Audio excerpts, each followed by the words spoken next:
Hi, welcome to the real first episode one of WoSo Sidelines Reports. Forgive the scout uniform, I am just about to go to Beavers. However, I just wanted to really introduce this episode. I am so excited that Emily has joined me for this episode, where we are talking about the real positives, but also the negatives of the growth of women's football since the Lionesses won in 2022. So we talk about how quickly the game is growing, whether that is being matched in other leagues, but also the real positives of the fan base and girls getting into football more, while we touch on perhaps some of the more negative impacts like fan culture and celebrities almost being attached, the celebrity status being attached to the players rather than them being recognised as being players. I hope you enjoy it. Hello, and Emily, would you like to introduce yourself? Hiya, I'm Emily, or Emloy if you're from Birmingham. That's where that comes from, by the way. I'm a Chelsea fan. I love women's football. I love making TikToks. My background is photography and videography, so I went to uni, studied all that, set my own business up. Ended up working for brands and stuff, doing all their photos and videos, and then one day I bought some tickets for my friends who couldn't make an England game, and I just thought, I'll put a TikTok up and give them away, and then it's just snowballed from there, to be honest. But wow, I've been a women's football fan for many years, but TikTok quite recently. So yeah. Fantastic. And so when did you become a fan of women's football? I was born into football. Okay. I'll send you a picture of me, maybe you can put it, overlay it. It's a photo of me in my little Chelsea kit, when I was about 6. I don't know why, but I just fell into playing football at primary school. I had a male teacher who was trying to, encourage females to play football, and, that it was acceptable to play it, because I'm quite old. Yeah. Back then, girls did not play football. They were not allowed to. So I started playing in primary school, got to the dreaded high school where they don't let you play anymore and you have to do dance and gymnastics and all that rubbish, which I was not interested in. And then I found a club outside, mainly watched the men's game when I was younger because that was all that was available to watch. Yeah. And then, women's game, just kind of, I've been born a Chelsea fan, but my mum will not let me defer from that. So quite lucky that I'm a fan of a very successful team, though we weren't back in the day, so yeah. You said it, not me. I'm not talking about Chelsea. Recent times. Yeah. So with that, you said that you mainly watched the men's game. When did you make that transition to watching the women's game? Well, I've always when I was with my football club, these elusive free tickets did exist back then. Yeah. And they used to give our teams tickets to go and watch the women's team. But back then I went to stadiums like Blackburn Rovers. I don't know what that is. Is it Ewood Park? I think so. I should really know that. I live in Manchester, but yeah. Yeah, and that's I don't know, probably 30,000 capacity, something around that. And yeah, you'd get 100 fans, no one would really be there. But it was just a nice experience to watch, and Kelly Smith, I loved her growing up. Yeah. But she was back then the only women's footballer that if you asked for one, it'd be the one everyone knew. Yeah, totally. But I my background is never really had much money and stuff, so I've always wanted to go to those games, but until the free opportunities with my club came up, I couldn't really go to any. So I'd say I've always been into the women's game, but actually accessibility to it was a lot more recent, probably just before the Euros kind of thing. But when I had adult money, basically, out of uni, I could go. So talking about that before the Euros, what was the accessibility like in your experience? Where could you watch women's football? Nowhere. I used to watch Sky Sports, because I couldn't afford Sky Sports, so it's Sky Sports News with all the scores coming in. Yeah. And it always only ever used to be Arsenal, Birmingham City winning every week. And it used to be like, Chelsea. I think it's Chelsea ladies at the time, not Chelsea women. It was all the ladies. It wasn't women. And their scores would be coming in, and we'd be losing every week. And I used to think that I'd love to go to a game, but of course I haven't got the money, or it's all the way in London. I'm in Birmingham. So a lot more difficult. I think I appreciate now that I still can't go to every game because of work or whatever, but I can whack YouTube on, or I can afford Sky Sports, and they actually show it. Back then, no one cared, no one was watching it. Well, I think we wanted to watch it, but they didn't know that the people were there to watch it. So accessibility not too good. In terms of going to games, it's always, more recently it's easier to go get tickets because they know they're putting on the bigger stadiums, so you can go, stuff like that. Well, is it easier to get tickets? Those queues that they've put in on the ticket system at Wembley. True. I think it's a lot easier if you're not an Arsenal fan also to get tickets. I can't lie. Or a City fan when they play Arsenal. Yeah. Get them cheeky little Arsenal fans in the home end, but we don't mind it. Saying that though, could you have imagined before the Euros that regularly women's football would be at Wembley? No. I sit there sometimes and I'm like, and I look at that picture of me as a little girl. I always wanted to be a professional footballer. Weren't quite good enough. It's still time. It's still time. Lucy Bronze is how old? I'm not much younger than Lucy Bronze. So I used to think I'd love to be a professional footballer, even though that wasn't a job then. Yeah.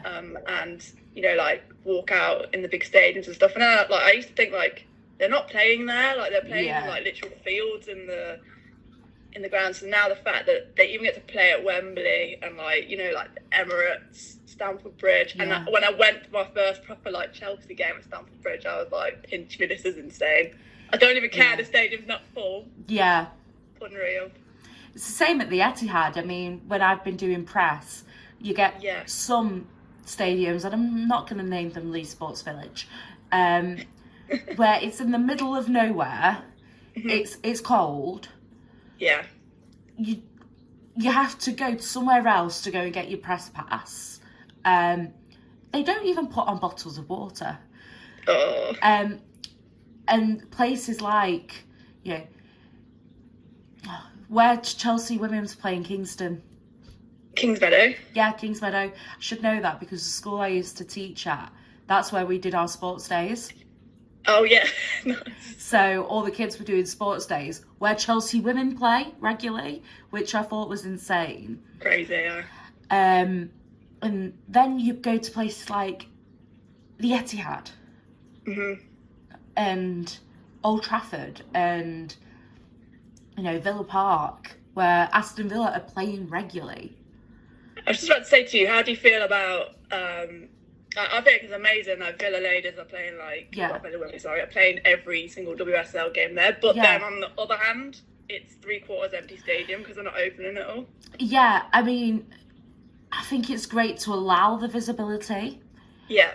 And at the end of the day, these are professional athletes. They need to have professional facilities. But I'm just thinking of Alan Brazil, really, where he's saying, well, no one cares.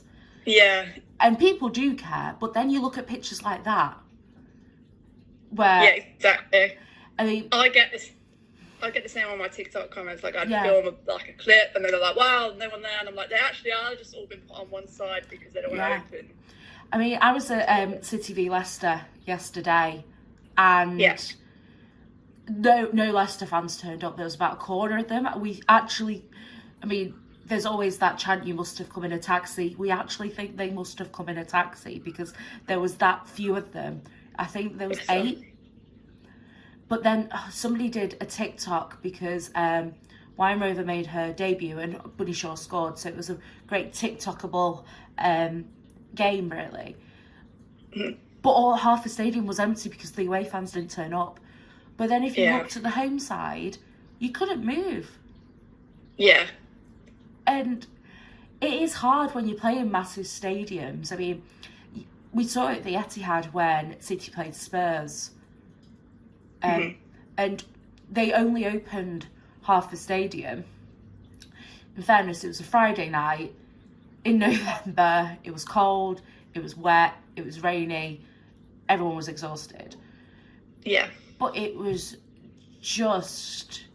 embarrassing a little bit.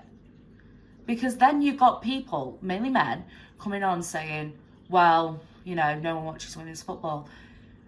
But when you're seeing pictures like that, you can't back it up. Yeah, it is tough.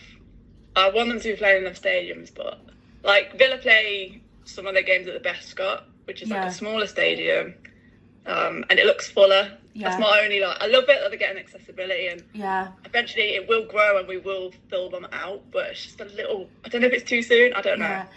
I mean, I was going to say you could look at Meadow Park where it's consistently full, but then actually Arsenal are selling out the Emirates. But we have to remember, Arsenal have been professional for way longer. Yeah.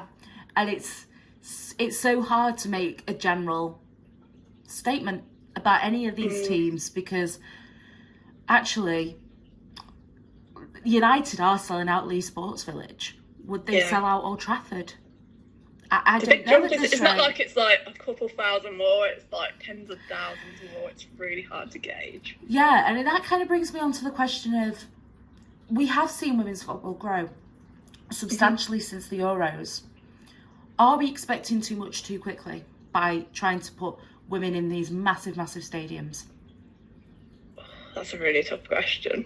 Yeah. I want to say no, but I think in my heart possibly, but not in a negative way. I think they're going the right steps. But like I said, the jump between the capacity of some of the stadiums is just so big.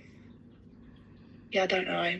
I'm happy with the visibility. I'm happy with totally. You know, like people putting money behind like Sky Sports and BT or whoever, the Zone. All these companies that are like trying to put money behind it, and Barclays sponsoring Subway.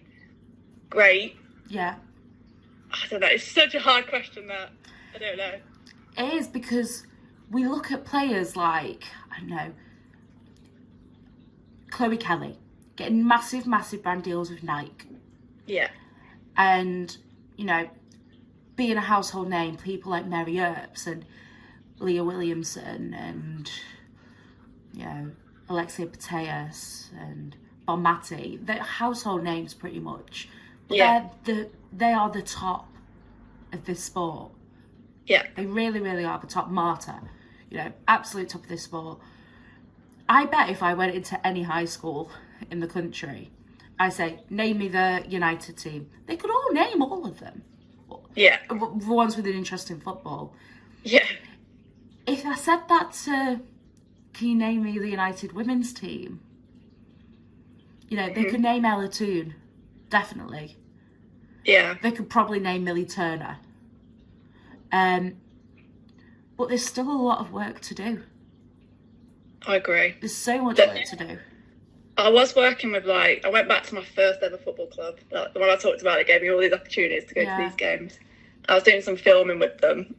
And it was interesting because if you'd have gone back when I was younger and said, who's your favourite football player? Yeah. Everyone would have said a men's player or possibly Kelly Smith. Yeah. But now you ask and it's like, I want to be the next Mary Earps. I want to be the next, you know, like Alessia Russo, whoever it is. And it is actually quite amazing to see that shift. But again, they only ever name like your Lionesses or never anyone that's, you know. Yeah, and I think that's got a lot to do with, you know, the work that people like, I don't know, like Emma and Ali are doing. They're doing such a fantastic job of being great ambassadors for this game on social media. And they're doing fantastic work, and it is bringing up these I mean, Mary Earps got a statue in Madame Tussauds. Yeah, it's crazy. Would you have seen that before the Euros? Hell no. You know what they say about women's keepers as well? Most people. No, I don't know. That's the biggest jump I've seen in football, how much better women's goalkeepers are. Oh, yeah, totally. Totally. We were having this conversation the other day about Yamashita, because I don't know if anyone follows me who knows. I'm obsessed with Yamashita. I think she's incredible, not just as a goalkeeper, as a human being. But put her against Edison, miles better. Not only that, she's got so much more of a personality. I think he's a bit insane as well, but so much more personality. The crowd love her, absolutely love her, and the women's teams have so much to give. So just on entertainment value alone. Do you know, I think this is why, I don't know when the shift happened, but I was watching Chelsea men's the other day. Yeah. And I thought the only players I care about is Cole Palmer, because Cole Palmer's amazing. And he's from where I'm from. Is it? Yeah. And Reece James. They're the only players that I care about in that team. And then in the women's team, I'm so invested in all of them as like people. Yeah. People know their star signs. I mean, I'm not that bad. Honestly, I can't remember which match it was. I think it was one of the England under-23s. And someone went, oh, well, she's a tourist. She's going to play like that. It's like, what? That's insane. But people are so invested in the players as people. Yeah. And when does that become too far, though? Oh, I think it is a bit too far on some of them. Like I love them, like players, but I'm not interested in who they're dating. Like, don't care. No. None of that. I just want to see what they do on the field, and then if they do something funny on the field, I'm all for it. Like. Yeah. Like I thought the thing with the Arsenal player needing to tie up his shoelaces at the weekend, that was very cute. I always love myself a City, Arsenal, Viv and Beth moment, but that's just because it's just like, oh, that's nice. But I don't want to know what they're cooking for dinner. Some people are really invested in this. It's true. I love seeing their social media and stuff. But, Kirsten Kasparai's social media is unmatched. She's the player with the girlfriend that's trying to unpack her with the... Yes, right? And she's the one that does all the really cool captions after each game. Oh, yeah. And City tapped into it when they re-signed her, because they got her girlfriend to come up and do the Ariana Grande Cynthia Erivo holding space moment for when they re-signed. Incredible. I know. I mean, that is great, but I don't care about who they're dating. No, I'm not interested. And then, it's just, I think some fans do get a bit too invested. Yeah. Like the whole, I don't know if you saw the thing with Millie Bright. Yeah, I did see that. We were down there because Lauren, he's not on the call, but Lauren was so she loves her. And I was like, right, I want to try and get Lauren James to sign my shirt. If you don't, fine. But she really wants to meet Millie, and I was like, Millie always comes over at Villa Park. And we went down. There's like loads of fans, and obviously we couldn't get there. We're not pushing children out of the way. No. And then the fact that someone asked for a photo, I didn't see this happen, just for clarification. Asked for a photo and then slagged her off after she'd walked off. If I'd have seen that happen, I'd have called it out, whether it had been to the person or to a steward. And I think there needs to be more of that in the game. I think it's too much like, it's fine, it's only the women's game. Like, yeah, it's not the same as the men's, is it? No, and do you think that's changed since the Euros? Because I think people have become a bit more entitled. Yeah. And I don't want to sound nasty with it, but like, I'm never one to go to the front. I'm always out of the stadium. I'm gone. But Laura really wanted to meet really bright. Yeah. I was like, right, we'll make this. And I felt Millie came over. She came to see her family. Yeah. She spent so much time with fans that she didn't really need to. Yeah. And then for that to happen, it's just annoying. Like, they can't go around the whole stadiums anymore. There's too many people. No. I mean, because I've met Lauren Hemp and I've met Kirsten Kasparai as a fan, but by chance, because they were at Meadow Park and I was walking past while they were going round. I was like, well, I'm walking past. May as well. And I think I waited for 2 minutes. And I met Bunny Shaw as we were walking out the same door, because the media exit and the player exit is the same exit. Yeah. And I was like, oh, well, she stood next to me. This is what I always say to people, though. If you're meant to meet them, you will. Like, don't need to be... I've got really bad anxiety and I just want to get out of stadiums most of the time. And I've been at the front trying to get out and people are pushing down to try and get to the front, and I'm like, look, there's literally announcements saying they can't come round, and they're pushing to the front. And it's why clubs have stopped their players doing this. Yeah. And I think it's a really good move. Oh, I do that. It's not even physical health, it's mental health. Like, people, they cannot, as much as I know they would love to, especially lots of, like, Chloe Kelly is so on it with fans, she's amazing. Yeah, totally. I'm sure if she could, she would go on every single fan. But, it's tough. I know. Like, the women's game has grown so much quickly. Yeah. That I think people don't like. They think, oh, I used to go and meet them every week, or you know, like, oh, they know who I am. It's fine, but you know, they can't do it anymore. No, and I know it's kind of veering off football a bit, but I'm worried about this happening with rugby, like with the Ilona Maher effect. I mean, I went to watch Ilona Maher's first game in Bristol. Mainly because I've not been to Bristol in ages. I actually quite like rugby. I was like, well, it's going to be an experience, isn't it? I had a free day. Why not go? And she went round every single fan. That's crazy, isn't it? I know. And again, it was while I was walking out, because I was sat quite near the front. And suddenly the front was just so packed, like before the end of the game. And I got kind of trapped in trying to get out. Up in there. Yeah. And she was walking past as I was trapped. I was like, well, I'm trapped, so I'll ask for a photo. May as well ask, Honestly, the minute I asked for a photo, there's a path that cleared for me. So I was like, okay, get out now. But it's even like the signs saying, can I have your shirt? I mean, I think if you're under the age of 12, that's fine. Yeah, if you are under the age of 12, fine, but parents... See, I was at an England game, and I was right at the front. My friend gave me their ticket, and it was right at the front. I was like, buzzing, great. There were some kids behind me, and they were shooting, like, do you know, like, T-shirts? Oh, yeah. And I was like, I said to the guy, like, I'm at the front, shoot one of me, and I'll give it to the kids. Yeah. This girl just walked, I say girl, 40-year-old woman, walks down to the front and just takes it. And I was like, I'm trying to give it to the children, I don't want it. Yeah. But they were really upset. I was like, whatever, but yeah.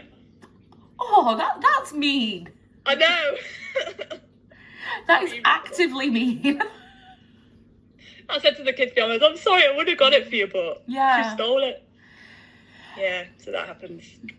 We've talked a lot about kind of maybe some of the more negative sides of the growth of the game. But let's talk about the positives. What has been the most positive change you've seen since the Euros? Oh, it's, especially at grassroots, it's how many girls want to get into football. Whether that's like playing, refereeing, social media, everything. It's just been amazing. And like, I can talk about it now. 10 years ago, I talked about it and everyone was like, what are you on about? Yeah. So when now people are like, oh, how's you might not even know about Marriott, but how's Marriott doing? Like, it's nice. It's nice to see more money in the game. The fact that so many more professional players. That it's a career for people now. It's like, the positives outweigh the negative massive.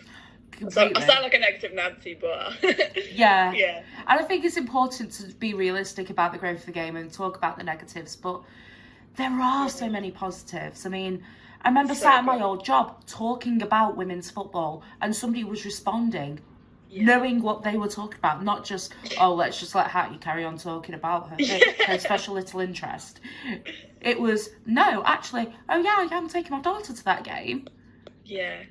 I remember I walked into work, I think it was the day after the World Cup final, which we will not talk about. No, we won't. I was on holiday. I could ignore it.